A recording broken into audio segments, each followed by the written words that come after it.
lifesaver? I'm Chris. Sky. I should probably contact the police. I'm the one who killed her.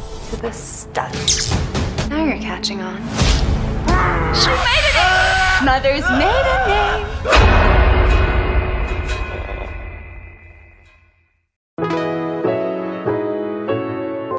Assalamualaikum warahmatullahi wabarakatuh. Warga bumi dimanapun kalian berada, gimana kabarnya? Angsuran aman? Film diawali dengan memperlihatkan pemandangan pegunungan salju yang menarik dan juga seorang laki-laki muda bernama Chris yang menjadi pemeran penting di film ini. Kenapa? Nanti kalian juga akan tahu. Chris adalah seorang pengusaha kaya raya. Hal tersebut dibuktikan dengan teknologi canggih yang diterapkan pada rumah yang ia tempati. Pagi itu, dia sedang menelpon istrinya yang bernama Jamie, di mana karena kesibukan Chris, mereka sering mengalami cekcok permasalahan rumah tangga. Hingga pada suatu malam, Chris berbelanja di sebuah supermarket dan bertemu seorang gadis cantik bernama Sky. I could really use a recommendation. Oh, wow. Thanks. You're a lifesaver. I'm Chris. Sky. Meski baru pertama bertemu, mereka terlihat sangat akrab. Bahkan Chris menawarkan tumpangan untuk mengantarkan Sky pulang karena waktu itu sudah larut malam. Walau sempat menolak dengan senyuman, pada akhirnya dia mau juga diantar olehnya. Namun belum sampai ke rumah, Sky meminta berhenti di sebuah motel karena dia beralasan sedang bertengkar dengan teman satu kamarnya. Akan tetapi saat Sky terlihat ragu untuk masuk ke dalam motel tersebut, Chris kembali menghampiri Sky untuk mengajaknya menginap di rumah yang ia tempati.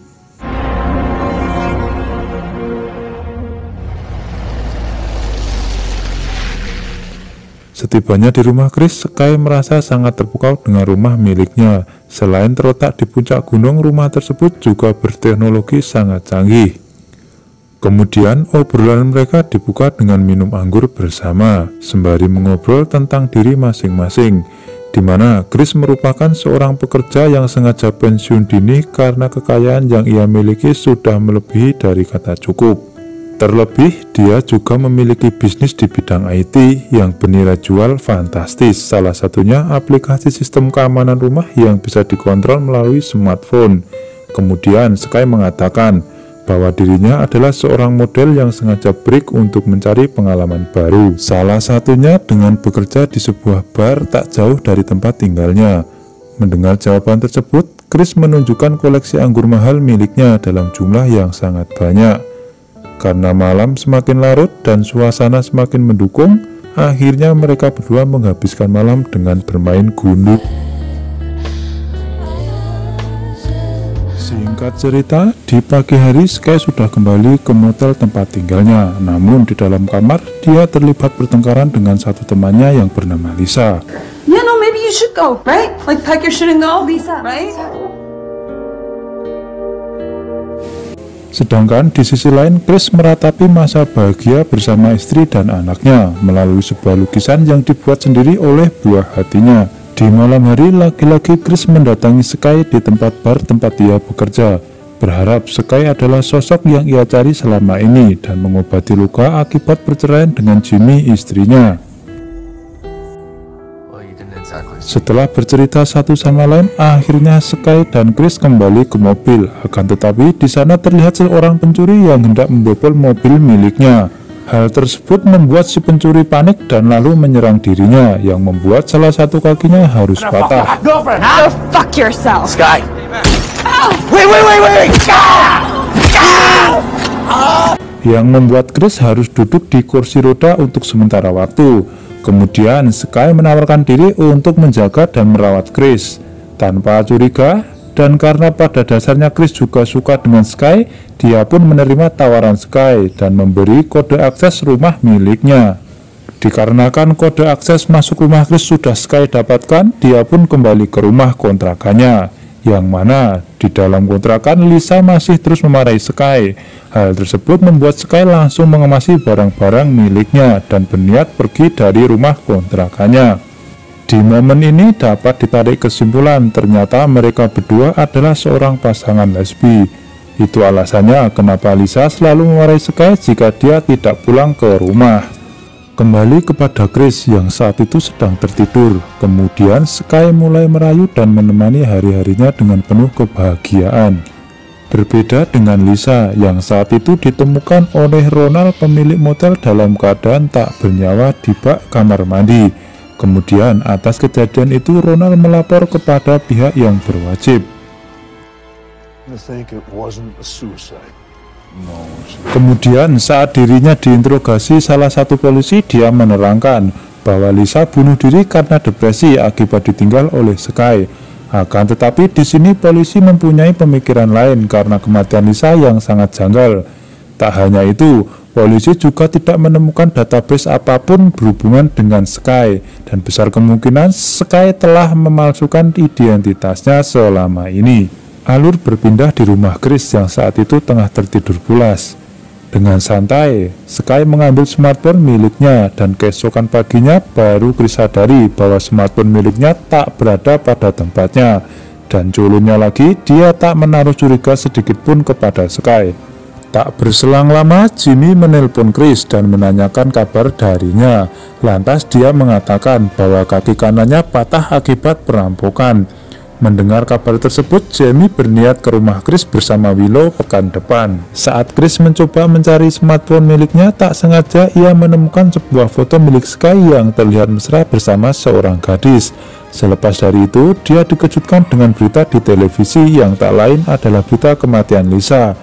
Di sini Chris baru menyadari bahwa foto di dalam tas Sky adalah foto gadis dalam berita tersebut. Dalam keadaan kebingungan, dengan santai Sky masuk ke rumah Chris sembari membawa sebuah makanan. Lantas Chris menanyakan kepada Sky perihal kematian temannya. Tanpa basa-basi, Sky mengatakan bahwa Lisa telah ia bunuh. That would be stupid of me. Why? 'Cause I'm the one who killed her. Di momen ini terkuak hal yang sebenarnya, di mana Sky selama ini telah memantau gerak-gerik Chris menggunakan sebuah teropong dari motel tempat tinggal Lisa yang jaraknya tak begitu jauh. Tak hanya itu, ternyata pertemuan mereka di supermarket adalah rekayasa Sky untuk menipu Chris agar Chris percaya terhadap dirinya. Look what I found. Mengetahui dirinya telah ditipu, lantas Chris mencoba mengusir Sky, namun semua sudah terlambat karena smartphone miliknya telah berada di tangan Sky. Saat ketika Chris hendak kabur, dengan mudah Sky mengunci semua akses pintu keluar dan mulai menunjukkan sisi kejamnya kepada Chris. Dimulai dengan meminta password rekening milik Chris, akan tetapi Chris menolak permintaan tersebut. Tanpa banyak bacot, dengan sebuah handphone Sky mengebor kaki Chris yang membuatnya harus mengerang kesakitan. Okay. Dan pada akhirnya password rekening Chris ia dapatkan. Kemudian dengan mudah Sky menguras semua isinya dan mentransfer ke rekening miliknya. Di sisi lain, Ronald mulai membersihkan kamar motel tempat tinggal Lisa, di mana tak jauh dari jendela terlihat sebuah teropong. Lantas karena penasaran, Ronald melihat ke dalam teropong tersebut dan terlihat satu rumah yang di sana Sky sedang menyiksa seseorang, di mana seseorang tersebut tak lain adalah Chris.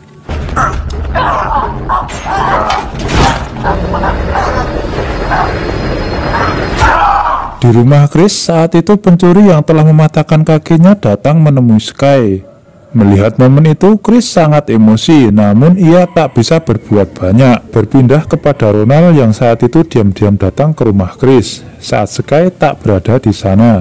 Namun bodohnya, si Ronald ini tidak menghubungi polisi karena memang dalam niatnya ia tak membantu, melainkan mencoba memanfaatkan keadaan dengan berpura-pura ingin membantu Chris.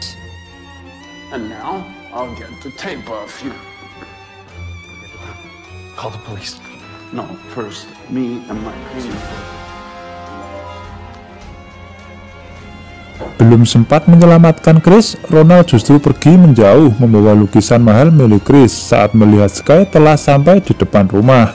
Namun bukannya pergi menjauh dari rumah Chris, si Ronald justru bersembunyi di salah satu ruangan di rumah Chris.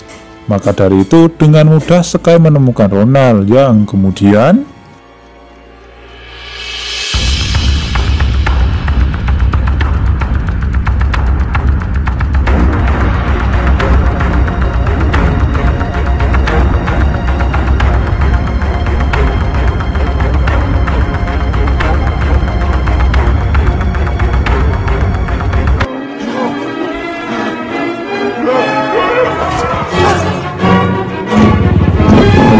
ada kesempatan, Chris mencoba untuk kabur dari rumahnya menggunakan sebuah motor salju yang ia miliki. Akan tetapi karena kondisi yang kurang seimbang, ia harus terlempar dari motor saljunya dan hampir tertabrak seorang pengendara mobil. Beruntung saat itu ia selamat. Dalam keadaan ketakutan, Chris meminta tolong kepada pemilik mobil agar segera menghubungi pihak polisi karena dia dalam keadaan terancam. Namun lagi-lagi Chris harus menelan pil pahit setelah mengetahui bahwa dirinya diantar kembali ke rumahnya. Dan ternyata si pemilik mobil adalah ayah tiri Sky yang bernama Sebastian, di mana mereka berdua adalah komplotan kriminal yang melakukan tindak kejahatan secara bersama-sama dan terorganisir. Kemudian di dalam rumah Chris dan Sebastian berbincang, yang mana sejak kecil Sky telah bersama dirinya, dan dia juga yang telah mengajari Sky menjadi pencuri sekaligus penipu bermodal paras yang cantik. Tak hanya itu, ternyata ayah tiri Sky mengincar deposit dan obligasi milik Chris di bank. Maka dari itu mereka tidak bisa membunuh Chris saat ini, dikarenakan semua akses menggunakan sidik jari milik Chris. Di malam hari terlihat Chris mencoba menjelaskan perasaannya kepada Sky, yang mana sebenarnya Chris suka kepada dirinya. Tanpa harus merampok pun Chris akan memberikan semua hartanya kepada Sky, karena rumah tangganya bersama Jimmy telah berada di ujung tanduk. Di sela pembicaraan mereka berdua, Sebastian masuk dengan ambisi ingin segera mendapatkan incarannya. Kemudian dia memotong jempol tangan kanan Chris tanpa rasa belas kasihan.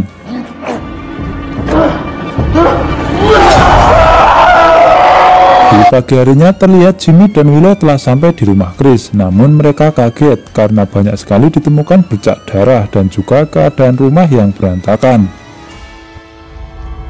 Looky what I found. Lagi-lagi di sini Sebastian dan Sky muncul dan langsung menyekap mereka berdua bersama Chris yang terlihat shock dan frustasi atas kejadian yang menimpa dirinya.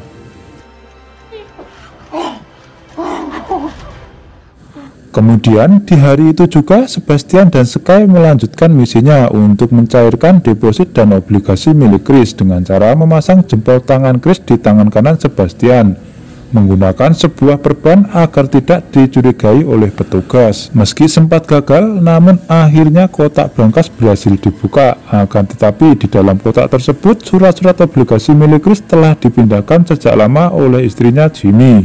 Still at the bank. I just put them in another box. Melihat kejadian itu, akhirnya mereka berdua pulang dan mengincar Jimmy. Sedangkan di rumah Chris ia melihat sebuah lubang angin dan memiliki sebuah rencana, di mana Willow masuk ke dalam lubang angin tersebut dan membukakan kunci pintu dari luar, hingga akhirnya pintu ruangan yang menyekap mereka terbuka. Akan tetapi Sebastian dan Sky telah tiba lebih dulu. Saat Sebastian hendak membuka pintu, Chris langsung menikamnya menggunakan sebuah kapak. Karena kondisi tubuh Chris yang sudah lemah, dengan mudah ia ditumbangkan oleh Sebastian. Saat itu Sky datang membawa sebuah pistol dan Sebastian menyuruhnya agar segera membunuh Chris karena dirinya sudah tak lagi dibutuhkan. Namun rasa kasihan sepertinya muncul di dalam hati Sky. Pussy!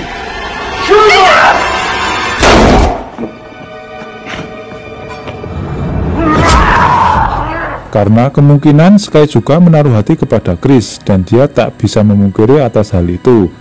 Di sini Sebastian terus mendesak Sky agar membunuh Chris, namun justru Sebastianlah yang harus tewas dengan pistol di tangan Sky. Melihat kejadian itu, Chris langsung menikam Sky, kemudian berlari menjauh serta mengambil kembali smartphone miliknya. Saat Chris berhasil bersembunyi, kemudian dia mulai mematikan seluruh lampu di rumahnya dan menghubungi pihak kepolisian. Untuk mengulur waktu hingga polisi datang, Chris dengan teknologi di rumahnya mulai mempermainkan Sky. Dalam kegelapan, Sky sama sekali tidak dapat melihat dengan jelas. Kemudian Chris menggunakan kesempatan tersebut untuk merebut pistol di tangannya. Namun karena kondisi Chris yang lemah, lagi-lagi dengan mudah diajar oleh Sky. Hingga saat dirinya akan dihabisi oleh Sky, Jimmy datang dan menyerang Sky. Akan tetapi dia juga tak berhasil menumbangkan dirinya, dan justru Skylah yang ingin menghabisi mereka berdua. Dan kemudian Sky benar-benar tewas akibat ditembak dari belakang oleh Willow. Saat detik-detik Sky mati, dia mengatakan kepada Chris bahwa sejatinya nama dia bukan Sky, melainkan Margaret. My real name is Margaret. Kemudian tak beberapa lama polisi datang, kemudian film pun berakhir.